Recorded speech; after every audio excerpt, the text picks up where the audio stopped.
The man at the train station bends down for a second. His fingers brush the side of his shoe, pushing away a small line of dust. The leather is dark, smooth, almost shining under the morning light. People pass by him quickly, but he takes his time. He stands up, looks once more at his shoes, and then starts walking again, a little straighter than before. Today, you will learn how shoes once showed power and social class. You will also learn simple words to describe clothing, status, and daily life. So, like the video, subscribe to the channel and tell me in comments. When you choose your shoes, do you ever think about what they say about you?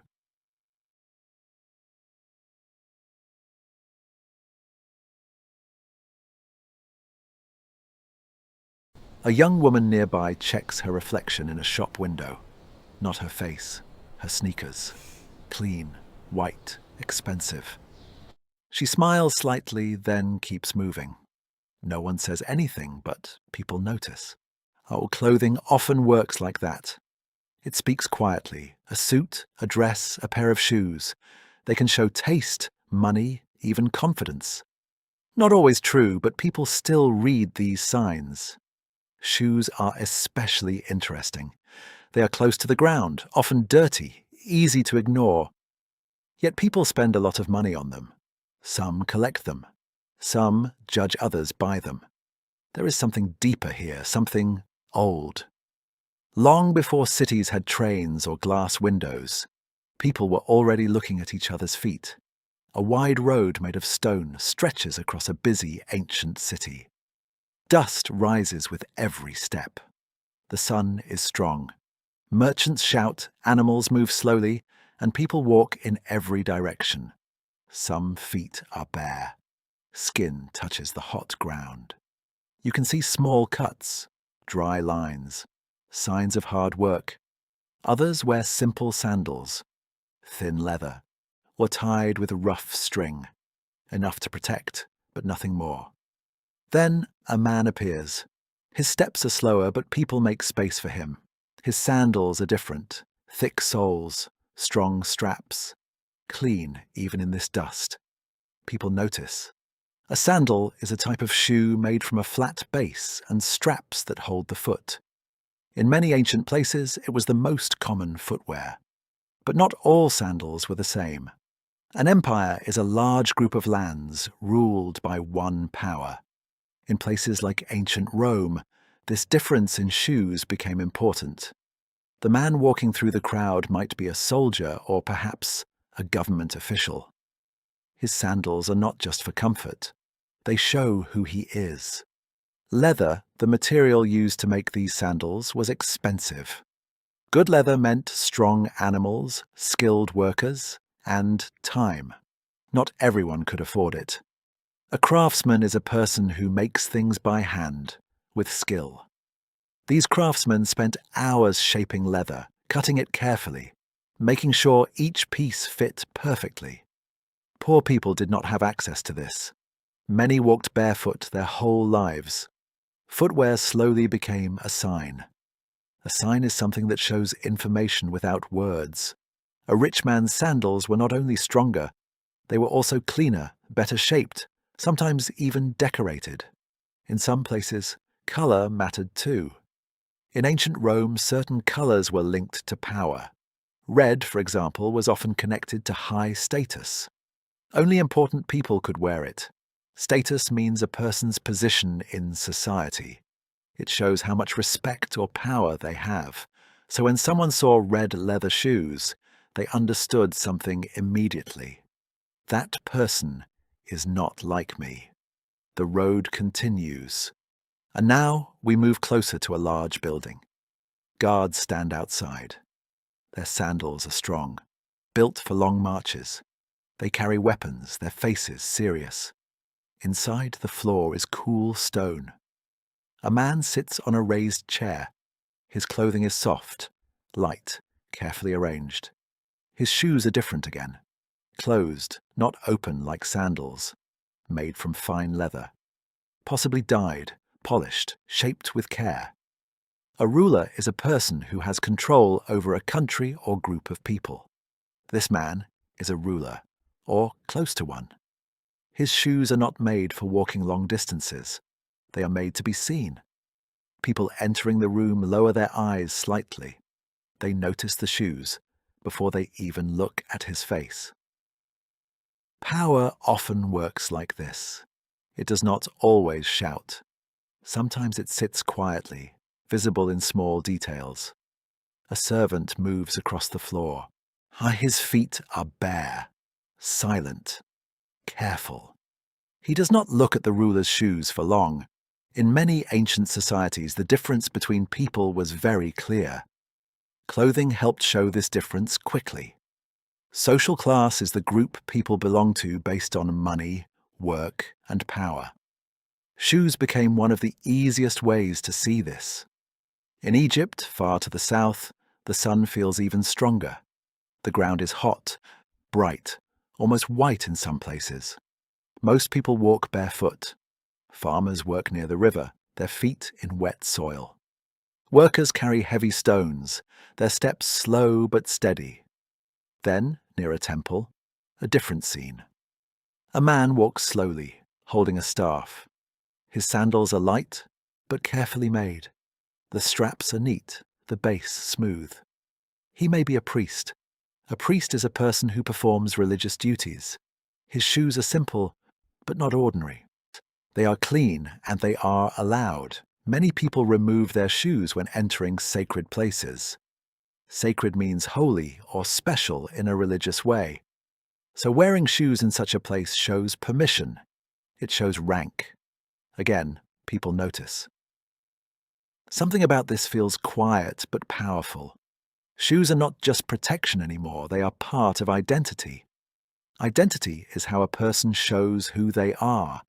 Different lands, different cultures, but a similar idea grows. In another part of the world, in ancient China, streets look different. Wooden buildings, narrow paths, soft sounds of daily life.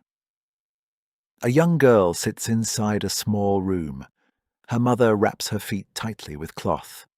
The girl does not smile. This is foot binding. It was a practice where young girls' feet were tied tightly to keep them small. Small feet became a symbol of beauty and status. Beauty here does not mean comfort. It means belonging to a higher class. The girl will not walk easily again. Her steps will be short, careful, almost painful. Pain becomes part of status. Status again shapes the body. Her shoes, when she grows older, will be tiny, decorated, soft. Not made for walking far, made to show that she does not need to work. A strange idea, but a powerful one. If you do not need to walk, it means you have people who work for you. The idea spreads quietly. Shoes, or even the shape of feet, begin to tell stories about power, wealth, and control. Back on the ancient road, a group of soldiers marches together. Their steps are loud, strong, equal. Their sandals are thick, built for war. War is a situation where groups fight each other. Each step hits the ground with force. Dust rises again. People move aside quickly. These shoes are not soft or beautiful. They are practical. Practical means useful for real situations. But even here they show something. Discipline. Discipline is the ability to follow rules and stay controlled. Every soldier wears the same type. No decoration, no personal style. Unity becomes visible. Yet behind this order there is power. Organized, controlled, and ready. The sound of their steps stays in the air even after they pass. A child watches them, eyes wide. He looks down at his own bare feet. He understands something, even if no one explains it. Shoes can protect. Shoes can separate. Shoes can command attention. The idea is growing, slowly but clearly. And it will not stay only in these places. The road does not end. It changes shape. Stone becomes dirt. Dirt becomes narrow streets between wooden houses. Time moves forward, but people still look at feet. In a medieval town in Europe, the air feels colder. Smoke rises from small homes. The streets are uneven, sometimes wet, sometimes filled with mud. A man walks carefully, lifting his robe slightly so it does not touch the ground. His shoes are long at the front, almost pointed like a triangle. They look strange, but people notice them immediately. A noble is a person from a high social class, often with land and power. This man is likely a noble. His shoes are not made for comfort. The long, pointed front makes walking harder. He must move slowly. Still, that is the point. If you can wear something uncomfortable and still live well, it means you are not doing hard work. Work, in this time, often means physical labor. Farming, building, carrying heavy things. His shoes say clearly, "I do not do that." Nearby, a worker pushes a wooden cart. His shoes are short, simple, made from rough leather. They are worn out at the front. The shape is practical. He walks faster, stronger, without thinking about each step. Two people, two kinds of shoes, two different lives. People begin to understand these differences without words. Fashion starts to grow. Fashion is a popular style of clothing at a certain time. In these towns, shoe styles change quickly among the rich. Longer points, brighter colors, softer materials. Some shoes become so long that they need to be tied to the leg with small chains, just to keep them from getting in the way. It sounds uncomfortable. It is. But discomfort becomes a sign again. A sign of power. Inside a large stone building, candles burn along the walls. A group of nobles sits together, speaking quietly. For their shoes rest on the floor, clean, untouched by mud. Servants move around them, heads slightly down. A servant carries food, his steps careful. His shoes are thin. They do not last long. He will need new ones soon, if he can afford them. Afford means to have enough money to buy something. Many cannot. Shoes are still expensive, leather, time, skill. All of it costs something. So when someone wears beautiful shoes, it speaks loudly, even in silence. A young boy sits near the fire, watching the nobles. His eyes follow their feet. He is learning, not from words, but from what he sees. This is how ideas spread. Not through books, not through lessons, but through daily life. He will remember this. In another part of the world, in the Middle East, markets are full of color. Fabrics hang from above, spices fill the air with strong smells. A merchant walks through the crowd. His shoes are soft, curved at the front, made from fine leather. They are clean. A merchant is a person who buys and sells goods. His shoes show success. Not power like a king, but wealth from trade. Wealth means having a lot of money or valuable things. People respect him, not because of a title, but because of what he has built. Shoes again tell part of that story. Different place, same idea. Now, move forward again. The world grows larger. Ships cross oceans. New lands connect to old ones. In the courts of kings and queens, shoes become even more detailed. In France, a king walks across a polished floor. His steps are slow, controlled. His shoes have high heels. Not like modern fashion exactly, but similar in shape. High heels were once worn by men of power. The heel lifts the body slightly, a changing posture. It makes the person stand taller, chest forward. Posture is the way someone holds their body. A strong posture can show confidence and authority. These shoes are not for walking far. They are for standing, for being seen. The king's court watches him closely. Court is the group of people who surround and serve a king or queen. Everyone notices the shoes. Red heels in particular become a symbol of royal power. Not everyone is allowed to wear them. Rules appear. A rule is an official instruction that tells people what they can or cannot do. Only certain people close to the king can wear similar styles. Others must choose something simpler.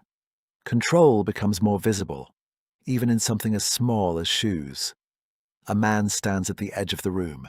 His clothing is fine, but his shoes are plain. He understands the message. He is close to power, but not inside it. That difference matters. People begin to follow these rules without always asking why. They copy what they see as much as they are allowed. This is how culture grows. Culture is the shared ideas, habits, and customs of a group of people. Shoes become part of culture, part of identity, part of social order. Outside the palace, life looks different. The streets are busy. People move quickly. Work continues. A woman carries water. Her shoes are simple, strong enough for daily use. A child runs barefoot, laughing, not thinking about status. For them, shoes are still practical. But the idea has already entered society. Even if they do not wear expensive shoes, they understand what those shoes mean. Meaning travels faster than material. Material is the physical substance something is made from. Ideas do not need leather or color. They move through observation. A traveler walks from one town to another. He sees different styles, different rules. He carries these images with him. Soon, people in far places begin to copy what they believe is powerful. Not exactly the same, but similar. This is how the idea spreads. Slowly, but widely. Back in a crowded town, a small shop displays shoes in its window. Different shapes, different sizes. A young man stops and looks. He does not have much money, but he is thinking. If I wear better shoes, will people see me differently? This question begins to live in many minds. It is quiet, but strong. Clothing becomes a tool. A tool is something used to achieve a goal. Shoes become a tool for social movement. Movement not of the body, but of position. People want to move up. Up means closer to power, respect, better life. Not everyone can, but many try. A man saves money for months. Finally, he buys a better pair of shoes. He walks differently now. Not because the shoes force him, because he feels different. Confidence begins inside, but small things can help it grow. His friends notice. People begin to notice. Again, shoes speak, without sound, without explanation. In a quiet corner of the town, an older man repairs shoes. His hands move slowly, but with skill. He is a craftsman. He has seen many types of shoes. Rich, poor, broken, new. He understands something deeply. Shoes carry stories, each scratch, each shape, each material. They show where a person has been and where they want to go. He looks at a pair of worn shoes on his table, then at a new, expensive pair waiting nearby. Two paths, two lives. But both part of the same system. The system is not written on paper. It lives in habits, in choices, in what people see and believe. And it keeps growing. The man at the train station has already disappeared into the crowd. Only the sound of footsteps remains. Fast, slow, heavy, light. Different rhythms, same direction. A teenager steps off a bus, looks down, and quickly wipes his shoes with his sleeve. They are not new, but he wants them to look better. He joins a group of friends. No one says anything at first, but there are small glances, quick checks. People still notice. In a shopping mall, bright lights reflect off clean floors. Shoes sit in rows behind glass. Sports shoes, formal shoes, boots, sandals. Each one carries a message. A brand is a company that makes a product and gives it a name people recognize.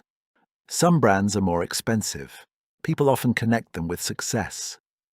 Success means achieving something important, often linked to money or status. A young woman tries on a pair of shoes. She stands, walks a few steps, looks in the mirror. Her face changes slightly. A small smile.